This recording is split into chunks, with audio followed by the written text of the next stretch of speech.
Une méditation tirée du livre Maranatha, Le Seigneur vient, d'Ellen White, 23 octobre. La bienheureuse espérance. En attendant la bienheureuse espérance et la manifestation de la gloire du grand Dieu et de notre Seigneur Jésus-Christ. Tite 2, verset 13. Jésus a dit qu'il allait nous préparer des demeures et que nous serons partout où il serait. Nous habiterons toujours avec lui et nous jouirons toujours de la lumière de son précieux visage.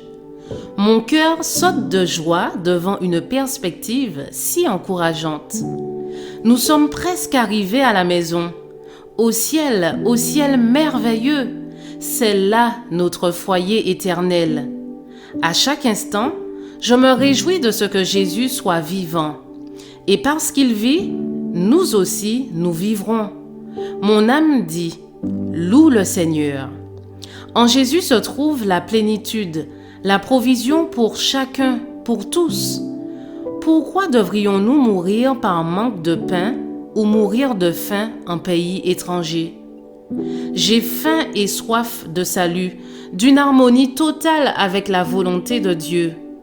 Nous avons une bonne espérance par le moyen de Christ. Elle est sûre et ferme jusqu'au-delà du voile. Elle nous console dans l'affliction et nous donne la joie au milieu de l'angoisse. Elle dissipe l'obscurité qui nous entoure et nous permet de contempler, à travers tout cela, l'immortalité et la vie éternelle. Les richesses terrestres ont déjà perdu de leurs attraits parce que nous avons cette espérance qui s'élève au-dessus des trésors de cette terre et s'accroche à l'héritage immortel, au trésor durable, incorruptible, sans contamination et qui ne s'évanouissent pas.